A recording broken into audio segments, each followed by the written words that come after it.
Shalom Bapak Ibu Saudara yang dikasihi oleh Tuhan. Saat ini kita akan membahas tentang berdoa yang powerful. Nah, menurut Anda, apa sih arti berdoa itu? Mungkin ada yang bilang berdoa itu berarti berkomunikasi dengan Tuhan. Ada pula yang mungkin bilang bahwa berdoa adalah cara untuk menggerakkan kuasa Tuhan. Atau berdoa adalah cara agar hidup Anda terus dikuatkan hari demi hari. Tentu semua jawaban ini benar adanya. Nah, mengapa doa itu penting? Karena di dalam doa terjalin hubungan antara Anda dengan Tuhan. Dan dari situlah Dia dapat bekerja dalam hidup Anda, Bapak Ibu Saudara. Semua tokoh di Alkitab itu berdoa, baik nabi, raja, maupun orang biasa. Bahkan kalau kita tahu bahwa Yesus Sang Anak Allah sendiri pun berdoa. Doa orang yang benar bila dengan yakin didoakan, sangat besar kuasanya. Demikian bunyi Yakobus 5 ayat 16b. Ketika Anda berdoa sungguh-sungguh, hati Tuhan akan tergerak. Pertanyaannya, mengapa memanjatkan doa terkadang itu sulit? Apakah Anda rindu memiliki doa yang powerful? Bagaimana caranya memiliki kehidupan doa yang luar biasa? Tapi kalau kita memahami banyak orang yang mengatakan bahwa berdoa itu sulit. Bagi sebagian orang berdoa bahkan rasanya itu berat sekali. Doa yang seharusnya menjadi waktu intim bersama Tuhan malah terasa garing atau membosankan. Alih-alih menikmati kuasa Tuhan, tapi berdoa menjadi tak lebih dari sekedar ritual yang dilakukan tanpa arti yang dalam. Mengapa bisa demikian, Bapak Ibu Saudara? Besar kemungkinan Anda berdoa hanya karena Anda merasa wajib berdoa, bukan karena ingin bersama dengan Tuhan. Boleh jadi Anda sering berdoa, baik sebelum makan, sebelum tidur, sesudah bangun tidur, sebelum mulai perjalanan, dan banyak momen lainnya. Usai memanjatkan doa, Anda merasa sudah berserah kepada Tuhan. Kenyataannya, doa Anda mungkin cuma disampaikan setengah hati. Saya sendiri pun mengalaminya. Berdoa lama-kelamaan cuma menjadi kewajiban yang kering maknanya. Saya memang berdoa, tetapi mengapa saya berdoa? Saya tidak tahu. Akhirnya doa-doa yang saya panjatkan mengalir dari hati yang tawar. Tidak ada kuasanya, tidak ada keintimannya. Tetapi menjadi checklist harian yang harus saya penuhi. Nah, tentunya ada juga penyebab lain, misalnya karena rasa stres yang timbul akibat masalah yang Anda doakan. Jika ini terjadi, Anda bisa melihat solusinya saat ini. Nah, seorang yang bernama Corrie ten Boom berkata, apakah doa Anda adalah setir atau ban serep? Doa seharusnya itu menjadi penentu arah hidup Anda. Jika Anda seperti kasus saya yang di atas masih bergumul dengan cara berdoa yang benar, jangan khawatir Bapak Ibu Saudara. Ada beberapa cara yang bisa Anda tempuh supaya doa Anda menjadi sesuatu yang powerful dalam hidup Anda. Nah, ada 5 cara menjadikan doa kita itu menjadi powerful. Yang pertama, bereskan masalah hati. Jika Anda merasa kehidupan doa Anda kering, mungkin satu penyebabnya adalah masalah pada hati. Ingat, 1 Samuel 16 ayat 7b menyatakan bahwa Tuhan itu melihat hati, alih-alih penampilan atau perbuatan manusia. Mustahil berharap Tuhan akan mendengarkan doa Anda jika ada sesuatu dalam hati Anda yang tidak berkenan kepadanya. Nah, Yesus sendiri sependapat dalam hal ini.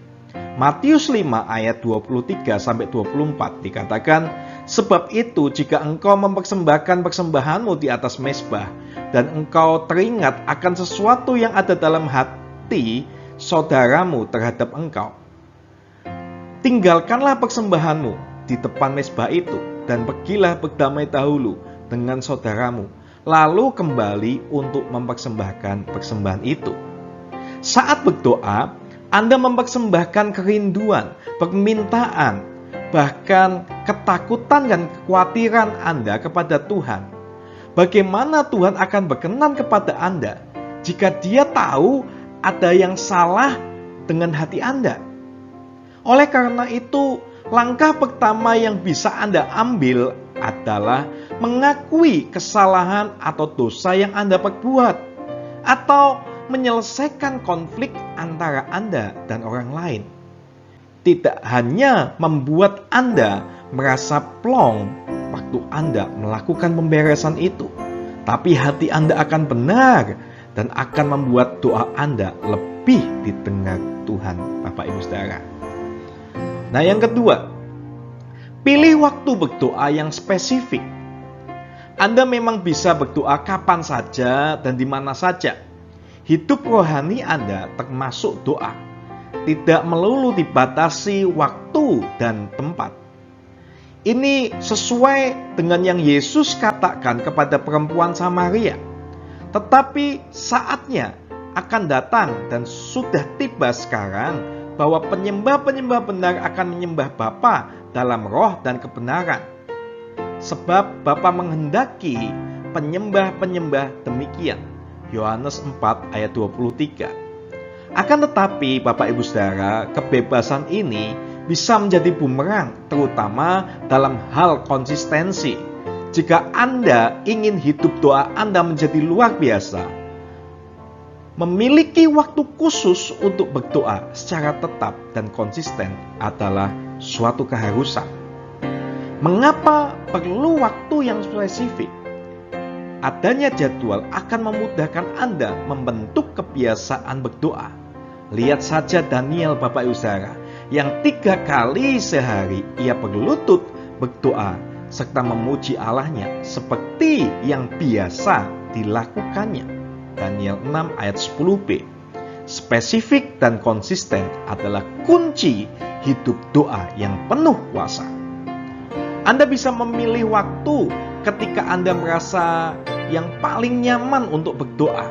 Beberapa orang suka berdoa di pagi hari, sementara yang lain melakukannya pada malam hari. Setelah menemukan waktu tersebut, cobalah untuk mengulanginya secara kontinu pada hari-hari berikutnya, Bapak Ibu Saudara. Lalu yang ketiga, doakan semua kerinduan Anda. Satu kebenaran yang mungkin sering Anda dengar dalam Markus 9 ayat 23. Tidak ada yang mustahil bagi orang yang percaya. Artinya, selama Anda percaya, Tuhan yang Anda sembah adalah Tuhan yang dahsyat. Tidak terkira hebatnya, Bapak Ibu Saudara. Dia berkuasa dan kuasanya tidak dibatasi oleh apapun atau siapapun.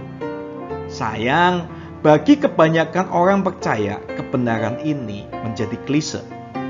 Anda percaya bahwa Allah telah memberikan kepada kita Yesus yang mati bagi dosa-dosa Anda dan membangkitkannya pada hari ketiga. Namun, seberapa besar Anda percaya bahwa Tuhan yang sama bisa juga berkuasa atas hidup sehari-hari Anda? Baik itu keuangan, pekerjaan, jodoh, bahkan masa depan Anda. Seberapa besar Anda percaya bahwa Tuhan memelihara hidup Anda, bahkan di masa-masa sulit seperti sekarang ini, Bapak Ibu Saudara. Jika Anda percaya Allah sanggup membangkitkan Yesus untuk menyelamatkan Anda dari dosa-dosa dan hidup lama Anda juga harus percaya kepadanya dalam hal hidup sehari-hari. Bukan cuma itu, Anda harus percaya bahwa Dia bisa menyelamatkan keluarga Anda, teman-teman Anda, bahkan orang-orang di luar sana. Jangan sampai kenyataan dan kesulitan hidup Anda mengabulkan kebenaran ini. Allah peduli kepada bumi dan segala isinya, juga kepada Anda, Bapak Ibu Saudara. Karena itu, apapun yang menjadi kerinduan Anda, doakanlah. Tak peduli apa yang Anda inginkan terjadi, selama itu tidak bertentangan dengan kehendak Tuhan. Doakanlah, Bapak Ibu Saudara.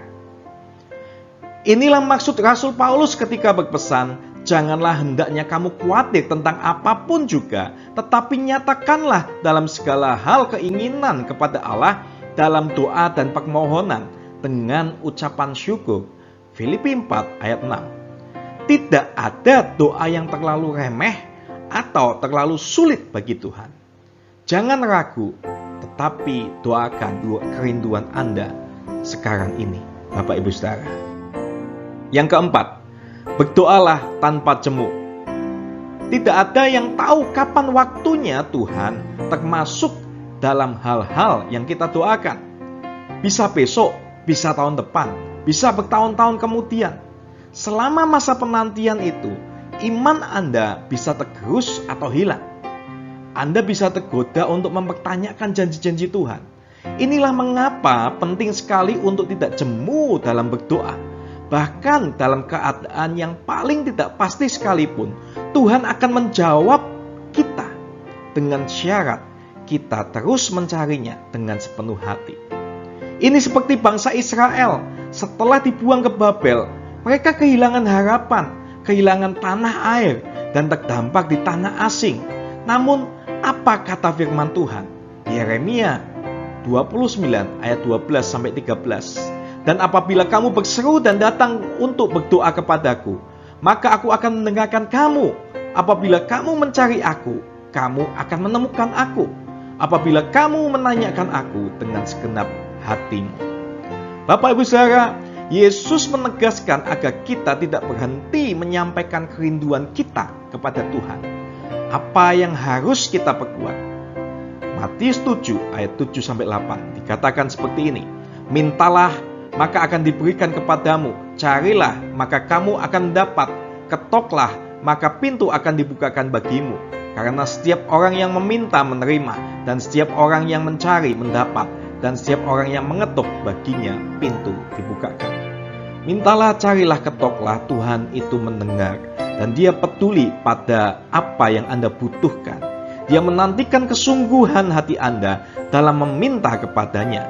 Meskipun Anda belum mendapatkan apa yang Anda cari saat ini, percayalah bahwa Tuhan akan memberikannya pada waktu yang tepat. Yang kelima, berdoalah bersama-sama. Ada saatnya Anda berdoa sendiri. Ada juga saatnya Anda berdoa bersama-sama. Tuhan mengendaki orang-orang percaya untuk berkumpul bersama. Sehingga kesusahan dan masalah itu bisa kita share atau kita bagi. Itulah mengapa pentingnya doa bersama.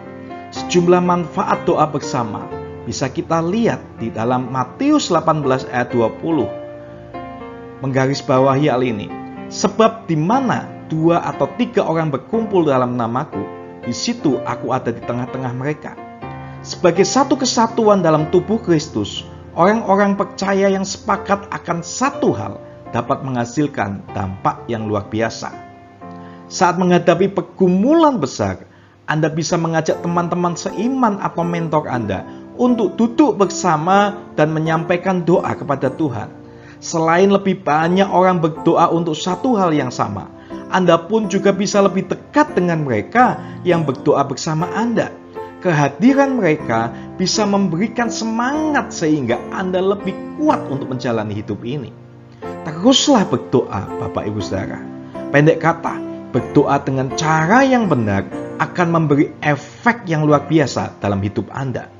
Doa adalah nafas hidup orang percaya, dan sudah sepantasnya Anda menikmati dan merasakan kuasa Tuhan melalui doa. Jadi, teruslah berdoa. Allah rindu untuk mengenal dan menjamah Anda saat ini. Tetapi hanya jika Anda bersedia membuka hati bagi Tuhan Yesus. Yuk mulai saat ini kita mulai berdoa dengan setia. Terima kasih, Tuhan Yesus memberkati.